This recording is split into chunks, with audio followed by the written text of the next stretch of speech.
नमस्कार। संस्कृत की इस कक्षा में आप सभी लोगों का हार्दिक स्वागत है।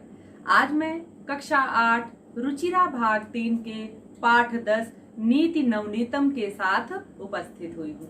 तो आज हम इस पाठ के माध्यम से अच्छी अच्छी ज्ञानवर्धक बातें सीखने वाले हैं। तो चलिए शुरू करते हैं। नीति नवनीतम।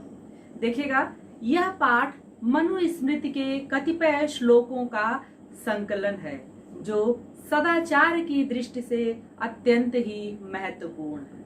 यहाँ माता पिता तथा गुरुजनों को आदर और सेवा से प्रसन्न करने वाले अभिवादनशील मनुष्य को मिलने वाले लाभ की चर्चा की गई है।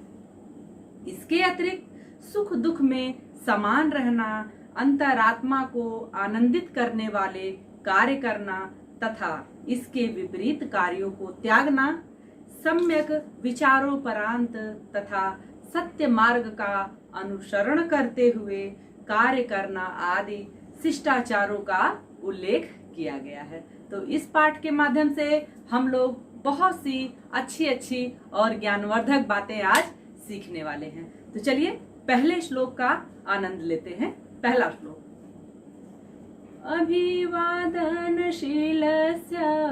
नित्यं वृद्धोपसेविनः चत्वारि तस्य वर्धन्ते आयुर्विद्या यशोबलम्। देखिए कितनी अच्छी बात बताए हैं। कहते हैं अभिवादनशीलस्य। अभिवादनशीलस्य यानी जो लोग अभिवादन करने वाले होते हैं। अभिवादन यानी बड़े बूढ़ों को प्रणाम करने वाले जो लोग होते हैं। जो व्यक्ति बड़े बूढ़ों को प्रणाम करते हैं, नित्यम यानी प्रतिदिन, जो लोग बड़े बूढ़ों को प्रतिदिन प्रणाम करते हैं और क्या है, वृद्धोपसेवित, और हमेशा अपने बड़े बूढ़ों की सेवा करने वाले होते हैं। जो व्यक्ति अपने से बड़ों को प्रणाम करता है, प्रतिदिन अपने से बड़ों की सेवा करता है, उसकी 4 चीजें बढ़ती हैं। क्या क्या? तो कहते हैं चत्वारि तस्य वर्धन्ते, 4 चीजें उसकी बढ़ती हैं। क्या क्या? तो आयु, विद्या, यश और बल। कहते हैं कि श्लोक के माध्यम से बताने का प्रयत्न किया गया है कि हमें अपने से बड़े लोगों का, बड़े बूढ़ों का आदर करना चाहिए, उनका पैर छूना चाहिए, प्रतिदिन सुबह उठ करके उनका पैर छूना चाहिए, उनका आशीर्वाद लेना चाहिए और हमेशा उनकी सेवा करनी चाहिए। क्यों? क्योंकि जो व्यक्ति ऐसा करता है उसकी 4 चीजें बढ़ती हैं। क्या क्या? आयु, विद्या, यश और बल। ये 4 चीजें उसकी अपने आप बढ़ती चली जाती है। तो देखा आपने कितनी अच्छी बात हमें इस श्लोक के माध्यम से बताई गई। चलिए बढ़ते हैं अगले श्लोक की तरफ और देखते हैं इसमें हमें क्या अच्छी बात बताई गई। देखिएगा, यं माता पितरौ क्लेशं सहेत संभवे नृणां न तस्य निष्कृतिः शक्या कर्तुं वर्षशतैरपि। क्या कह रहे हैं? देखिए, कहते हैं यं माता पितरौ क्लेशं सहते संभवे नृणां। कहते हैं माता पितरौ यानी माता और पिता को, नृणाम यानी मनुष्य के, संभवे जन्म के समय, मनुष्य के जन्म के समय, यम यानी जो, क्लेशम सहेते यानी जो कष्ट होता है, किसके? मनुष्य के जन्म के समय माता पिता को जो कष्ट होता है, न तस्य निष्कृति, कहते हैं उस कष्ट का निस्तारण नहीं होता, नहीं संभव है। शक्य यानी संभव है। कर्तुम वर्षैस्तरैः अपि। क्या कहते हैं? अगर हम वर्षस्य तैः अपि यानी 100 वर्षों तक भी अगर प्रयत्न करें, यानी 100 वर्षों में भी हम क्या कर सकते हैं? उसका ऋण नहीं चुका सकते हैं। मनुष्य के जन्म के समय उसके माता पिता को जो कष्ट होता है, जो कष्ट उसके माता पिता सहते हैं, उस कष्ट का निस्तारण, निवारण 100 वर्षों में भी नहीं किया जा सकता। निस्तारण यानी ऋण होता है जो वो माता पिता के अच्छे कर्मों का, माता पिता के जो कष्ट हमारे लिए माता पिता उठाते हैं, उसका ऋण हम 100 वर्षों तक भी चाहे कि हम चुका लें तो वो संभव नहीं है। इसलिए हमें अपने माता पिता का हमेशा सम्मान करना चाहिए। क्या कहते हैं कि मनुष्य के जन्म के समय जो कष्ट उसके माता पिता सहते हैं, उस कष्ट का निस्तारण 100 वर्षों में भी नहीं किया जा सकता। कहने का तात्पर्य यह है कि उसका ऋण यानी जो बदला है 100 वर्षों तक भी नहीं चुकाया जा सकता। चलिए आगे बढ़े, अगला श्लोक देखिएगा, तीसरा श्लोक। तयो नित्यं प्रियं कुर्याच्चारस्य च सर्वदा तेष्वेव त्रिषु तुष्टेषु तप सर्वं समाप्यते। क्या कहते हैं? नित्यम तयोः नित्यम यानी नित्यम तयोः, हमेशा उन दोनों का, किनका? उन दोनों यानी माता पिता का।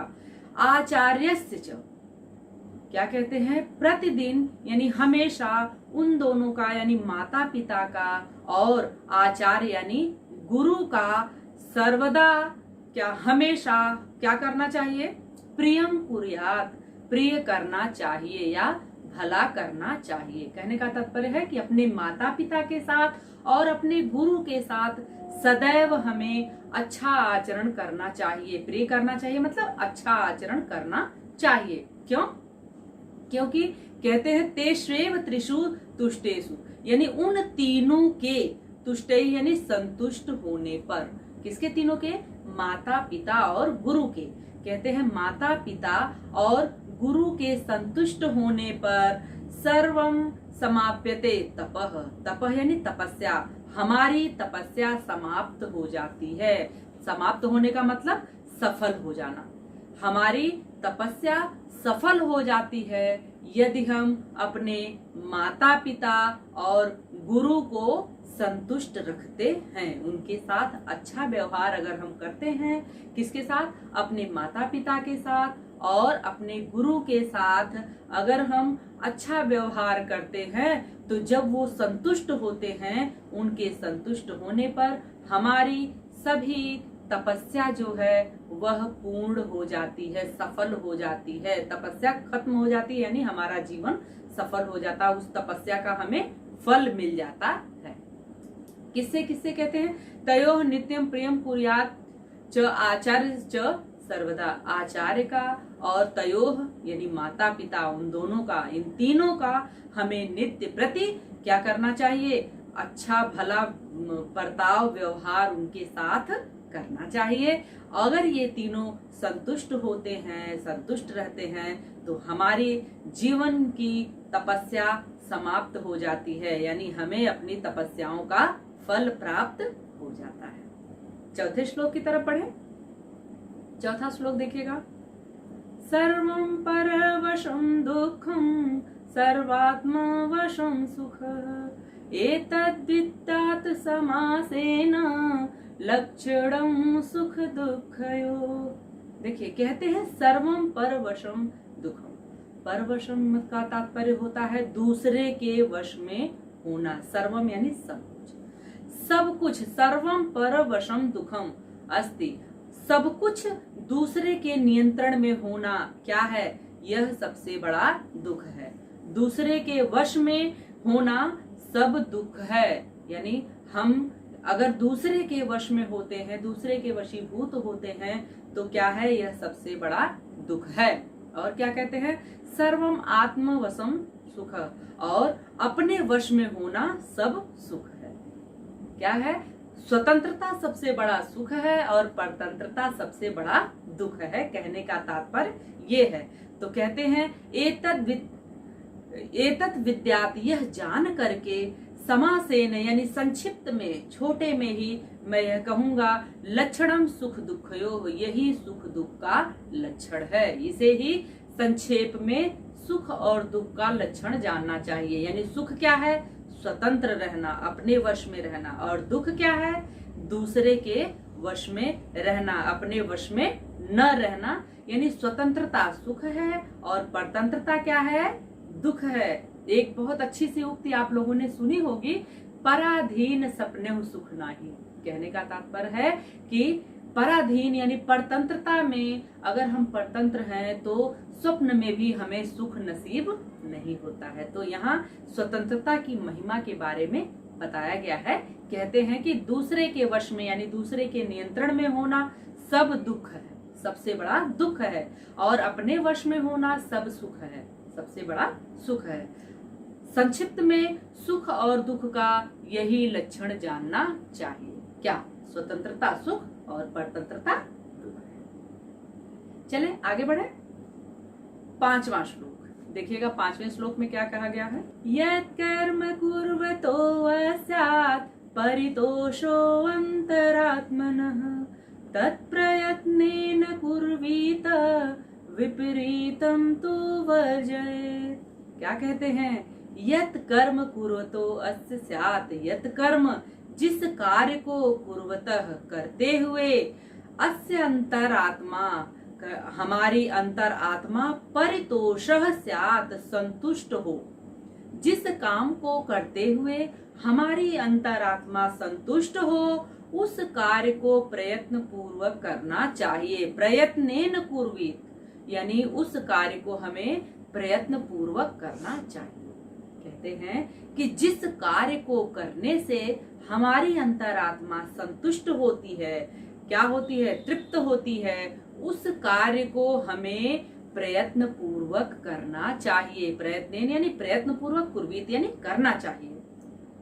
विपरीतम तु वर्जयेत् कहते हैं और इसके विपरीत यानी वो कार्य जिससे हमें संतोष न हो उस कार्य को छोड़ देना चाहिए। विपरीतम यानी इसके विपरीत। किसके विपरीत? यानी जो कार्य हमारे मन को संतोष न देता हो उस कार्य को तु वर्जयेत छोड़ देना चाहिए, नहीं करना चाहिए। कहते हैं कि जिस कार्य को, यत् कर्म जिस कार्य को कुर्वतः करते हुए, अस्य अंतरात्मा परितोषः स्यात् हमारी अंतरात्मा संतुष्ट होती है, खुश होती है, वही कार्य हमें प्रयत्न पूर्वक करना चाहिए। इसके विपरीत यानी जिस कार्य से हमारे मन को सुख न मिले, संतोष न मिले, उस कार्य को हमें त्याग देना चाहिए, नहीं करना चाहिए। चलिए आगे बढ़े और 6ठे श्लोक को देखते हैं। 6ठा श्लोक देखिएगा। दृष्टिपूतं न्यसेत् पादं वस्त्रपूतं जलं पिबेत् सत्यपूतां वदेत् वाचं मनपूतं समाचरेत्। क्या कहते हैं? दृष्टिपूतं न्यसेत् पादं। दृष्टिपूतम यानी दृष्टि से पवित्र, पूतम यानी पवित्र। यहाँ पवित्र का मतलब है कि भली भांति अच्छी तरह से देख करके। तो दृष्टि से, आंखों से भली भांति देख करके क्या कहते हैं? पादम न्यसेत पैर रखना चाहिए। कहीं भी पैर रखने से पहले हमें अच्छी तरह से भली भांति उस जगह को देख लेना चाहिए। आगे क्या कहते हैं? वस्त्र पूतम जलम पिबेत, और वस्त्र से पवित्र, पवित्र का तात्पर्य यहाँ है छान करके, वस्त्र से छान करके जल पीना चाहिए। जलम पिबेत जल पीना चाहिए यानी कपड़े से छान करके हमें जल पीना चाहिए। सत्यपूताम वदे वाचम, सत्यपूताम यानी सत्य से पवित्र। सत्य से पवित्र का मतलब यह क्या है? तो सच्ची, सच्ची वाणी बोलनी चाहिए। वदे वाचम यानी सच्ची वाणी हमें बोलनी चाहिए। मन पूतम समाचरेत, क्या कहते हैं? मन से पवित्र यानी जो चीजें मन से पवित्र हो यानी उत्तम हो वैसा ही हमें आचरण करना चाहिए। क्या क्या करने के लिए बताए हैं? कि कहीं भर भी पांव रखने से पहले हमें भली भांति देख लेना चाहिए। दृष्टि डालकर यानी अच्छी तरह से देख करके हमें पांव रखना चाहिए। दूसरे में कहते हैं वस्त्र से छान करके हमें जल पीना चाहिए। आगे कहते हैं कि सत्य से पवित्र यानी हमें सच्ची वाणी बोलनी चाहिए। और अंत में कहते हैं कि मन से पवित्र अर्थात उत्तम आचरण हमें करना चाहिए। तो ये देखा आपने कि कितनी अच्छी ज्ञानवर्धक और उपयोगी बातें हमें इस पाठ के माध्यम से, नीति नवनीतम के माध्यम से सिखाई गई। और मैं उम्मीद करूंगी कि आप लोग अपने जीवन में ये अच्छी बातें जरूर धारण करेंगे, क्योंकि पुस्तक में पढ़ा हुआ ज्ञान तभी सार्थक होता है जब उसको अपने जीवन में धारण किया जाए। तो उम्मीद करती हूँ कि सभी श्लोक आपको अच्छे से समझ में आए होंगे। तो अब आगे बढ़ते हैं अभ्यास प्रश्नों की ओर। चलिए, पहला प्रश्न देखिएगा। अधोलिखित तानि प्रश्नान उत्तराणि एक पदेन लिखित। नीचे लिखे हुए प्रश्नों के उत्तर एक पद में लिखना है आपको। तो प्रश्न देखिएगा पहला, नृणाम संभवे कौ क्लेशम सहेते। तो क्या कहते हैं कि मनुष्य के जन्म के समय कौन कष्ट सहता है? तो उत्तर क्या होगा? माता और पिता, माता पितरों। दूसरा देखिएगा, कीदृशम जलम पीबेत। कैसा जल पीना चाहिए?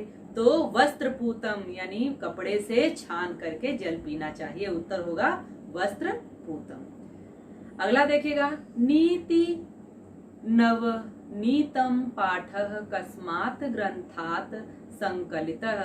नीति नवनीत पाठ किस ग्रंथ से संकलित है, लिया गया है? तो उत्तर होगा मनुस्मृतेः।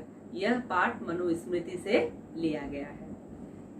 आगे देखिएगा, कीदृशी वाचम वदेत। कैसी वाणी हमें बोलनी चाहिए? तो उत्तर होगा सत्य पूताम, यानी सच्ची वाणी हमें बोलनी चाहिए। आगे देखिएगा, दुखम किम भवेति। दुख क्या होता है? तो उत्तर है परवशम, यानी परतंत्रता, दूसरे के वश में रहना ही दुख है। अगला है आत्मवशम किम भवति। तो जब हम अपने वश में रहते हैं तो क्या होता है? तो सुखम, सुख होता है। उत्तर होगा सुखम।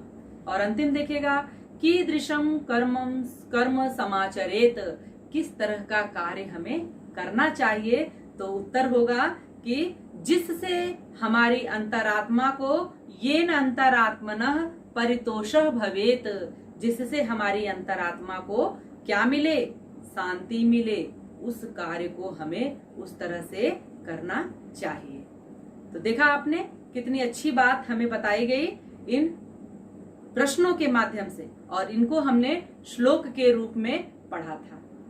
आगे बढ़ते हैं दूसरे प्रश्न की ओर। अब देखते हैं दूसरा प्रश्न क्या है। अधोलिखितानि प्रश्नानाम उत्तराणि पूर्ण वाक्येन लिखत। नीचे लिखे हुए प्रश्नों के उत्तर हमें पूरे वाक्य में लिखने हैं। तो पहला प्रश्न देखेगा, पाठे अस्मिन् सुख दुखयोः किम लक्षणम उक्तम। इस पाठ में सुख और दुख का क्या लक्षण कहा गया है? तो उत्तर होगा सर्वम परवशम भवति दुखम आत्मवशम च भवति सुखम। यानी दूसरे के वश में रहना दुख है और अपने वश में रहना सुख है। दूसरा प्रश्न है, वर्षतैः अपि कस्य निष्कृतिः कर्तुम न शक्या। अब उसका उत्तर क्या होगा?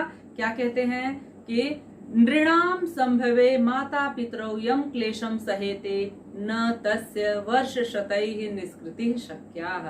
यानी मनुष्य के जन्म के समय माता पिता को जो कष्ट उठाना पड़ता है उसका ऋण हम 100 वर्षों तक भी नहीं चुका सकते हैं, नहीं अदा कर सकते हैं। आगे देखिएगा, त्रिषु तुष्टेषु तपः समाप्ते वाक्ये अस्मिन् त्रयः के सन्ति।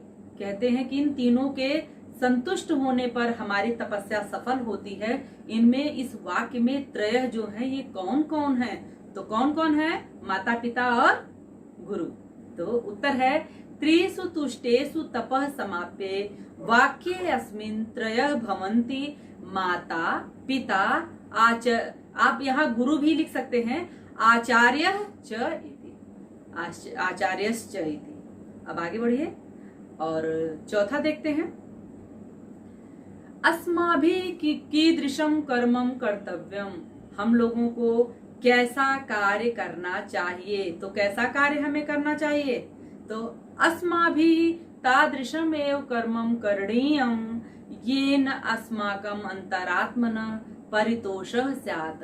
हमें ऐसा काम करना चाहिए जिससे हमारी अंतर आत्मा संतुष्ट हो जाए। अगला प्रश्न देखिएगा,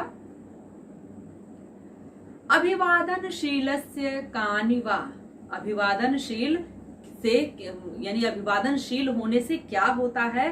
तो उत्तर होगा अभिवादनशीलस्य आयु विद्या यशः बलं च इति चत्वारि वर्धन्ते। आयु, यश, बल और विद्या ये चारों बढ़ती हैं। किससे? अभिवादनशील होने से। और अंतिम प्रश्न है सर्वात् केषां प्रियं कुर्यात्। सब कुछ किससे प्रिय हो सकता है? तो सर्वदा पितरौ आचार्यश्च प्रियं कुर्यात्। हमेशा किसके साथ हमें प्रिय करना चाहिए? आचार्य के साथ और माता पिता के साथ हमें प्रिय रखना चाहिए, यानी अच्छा व्यवहार करना चाहिए। चलिए आगे बढ़े। अब देखिएगा अगला प्रश्न।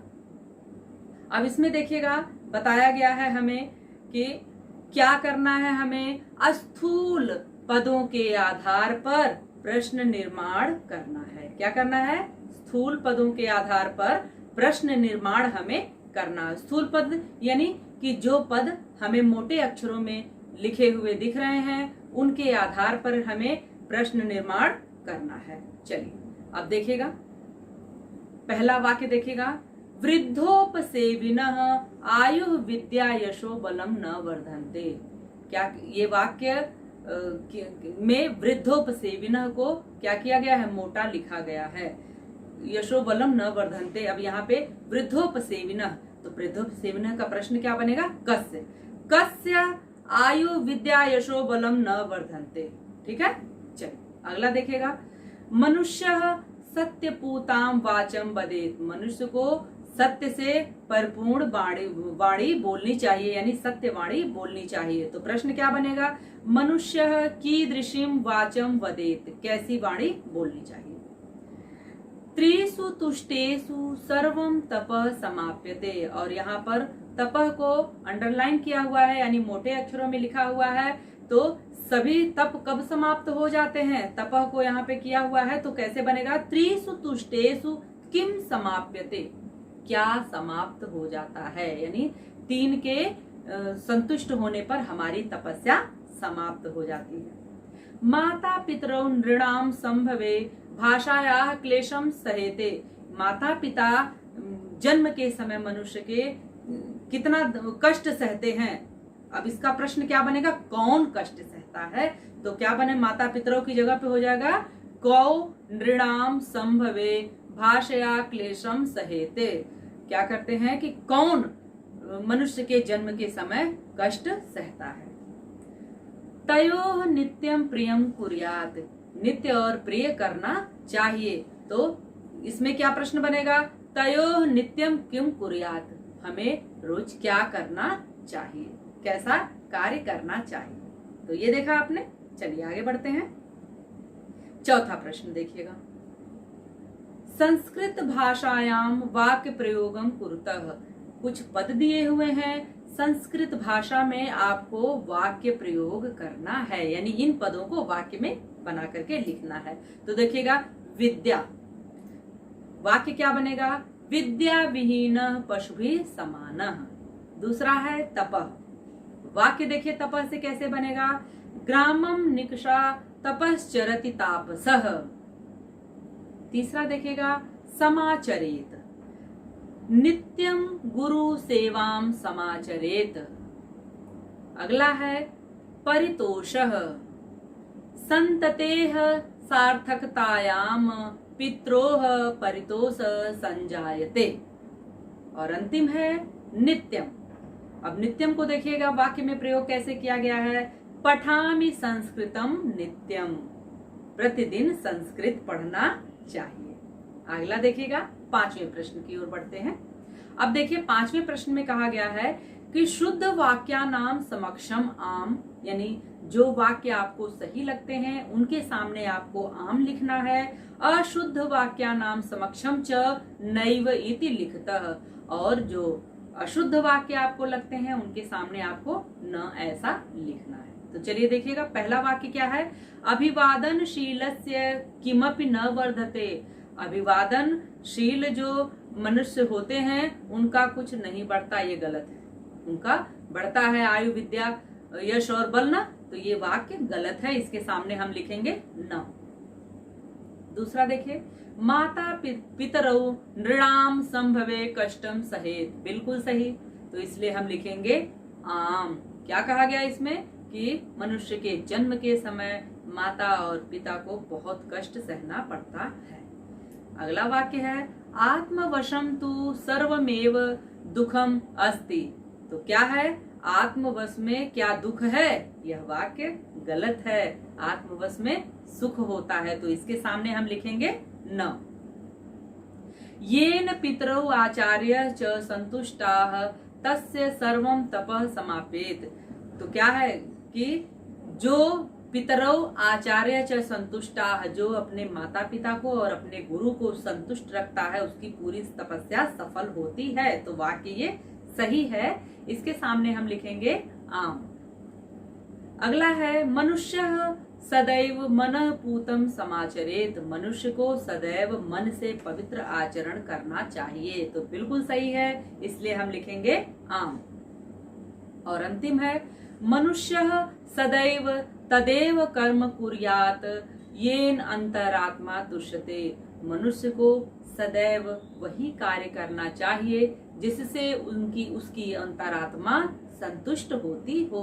तो यह वाक्य बिल्कुल सही है, इसलिए यहाँ लिखेंगे आम। चलिए आगे बढ़े। अगला देखिएगा प्रश्न, छठा प्रश्न। अब यहाँ देखिएगा क्या करने के लिए कहा गया है, समुचित पदेन रिक्त स्थानानि पूरयत। यानी रिक्त स्थान आपको भरने हैं किससे? जो कोष्टक में शब्द दिए हुए हैं, जो शब्द इसमें उचित हो उसको लगा करके हमें वाक्य को पूरा करना है। चलिए देखिएगा, पहला वाक्य देखते हैं, माता पितेह तपसा निष्कृति। तो यहाँ कर्तुम शक्या। अब यहाँ पर क्या है, पहले में वर्ष शतैहि अपि, माता पितेह तपसा निष्कृति वर्ष शतैहि अपि। ये वाक्य बिल्कुल सही है। तो क्या कहते हैं, माता पिता जो तपस्या हमारे लिए करते हैं, हम 100 वर्षों तक भी उसका ऋण नहीं चुका सकते हैं। तो इस वाक्य में यह सही है। नित्यम वृद्धोपसेविनः डैश वर्धन्ते। तो क्या बढ़ते हैं नित्य अपने बड़ों की सेवा करने पे? तो चत्वारि, यहाँ पर यानी 4 चीजें बढ़ती हैं। अभी श्लोक में आपने पढ़ा है। अगला देखिएगा, त्रिषु तुष्टेषु डैश सर्वम समाप्यते। तो क्या 3 लोगों की सेवा करने से क्या समाप्त हो जाता है? तो क्या समाप्त होता है? तप, हमारी तपस्या, तपस्या समाप्त हो जाती है। आगे देखिएगा, एतत् विद्यात् डैश लक्षणम सुख दुख पयोह। तो क्या है? समासेन। इसमें क्या बनेगा? सुख दुख पयोह। शरीर 3 ऑप्शन आपके लिए दिया हुआ है, शरीरेण, समासेन और विस्तारेण। तो सही ऑप्शन है आपका समासेन। आगे बढ़े, अगला वाक्य देखिएगा, दृष्टिपूतम न्यसेत। क्या 3 विकल्प आपके लिए दिया हुआ है, हस्तम पादम मुखम। तो दृष्टि से अच्छी तरह से देख करके हमें क्या करना चाहिए? पैर रखना चाहिए। तो उत्तर होगा पादम, यानी पैर रखना चाहिए। अंतिम है, मनुष्य माता पित्रोः आचार्यास्य च सर्वदा कुर्यात्। तो क्या करना चाहिए उनसे, उनके साथ, आचार्य के साथ और माता पिता के साथ? तो प्रियम, यानी प्रिय करना चाहिए, उत्तम आचरण हमें करना चाहिए। तो ये आपने देखा कि किस तरह से उचित पदों के प्रयोग से खाली स्थान भरे गए। चलिए अब आगे बढ़ते हैं, 7वें प्रश्न को देखते हैं। 7वें प्रश्न में देखिए क्या कहा गया है, मंजूषातः चित्वा उचित अव्ययेन वाक्य पूर्ति कुरुतः। मंजूषा से यानी पेटिका से उचित अव्यय पद को चुन करके आपको वाक्य को भरना है। तो चलिए देखते हैं पहला वाक्य, तयोः प्रियम कुर्यात्। तो क्या है भरा जाएगा यहाँ पर, तयोः नित्यम प्रियम कुर्यात्। इसलिए प्रतिदिन प्रिय यानी अच्छा कार्य करना चाहिए। दूसरे में है, यादृशम कर्म करिष्यसि तादृशम फलम। जैसा कर्म हम करेंगे वैसा हमें फल मिलेगा। प्राप्यसि यानी प्राप्त करेंगे, मिलेगा या प्राप्त करेंगे। अगला देखिएगा, वर्ष शतैहि। क्या है? अपि निष्कृति न कर्तुम शक्या, यानी वर्षों तक हम तपस्या करके भी माता पिता के कर्ज को नहीं चुका सकते हैं। तेसु एव त्रिषु तुष्टेषु तपः समाप्यते, इन तीनों के संतुष्ट होने पर हमारी तपस्या सफल होती है। अगले वाक्य में देखिएगा, यथा राजा तथा प्रजा, जैसा राजा वैसी प्रजा। और अंतिम वाक्य है, यावत् सफल न भवति तावत् परिश्रमम कुरु, जब तक आपको सफलता नहीं मिल जाती है तब तक आपको परिश्रम करना चाहिए। तो यहाँ पर अभ्यास के सभी प्रश्न आपके पूरे हो गए। इस पाठ से संबंधित अगर आपके मन में कोई प्रश्न है तो आप कमेंट बॉक्स में पूछ सकते हैं। यह वीडियो अगर आपको अच्छी लगी हो तो कमेंट करके मुझे जरूर बताइएगा। वीडियो देखने के लिए आप लोगों का बहुत बहुत धन्यवाद।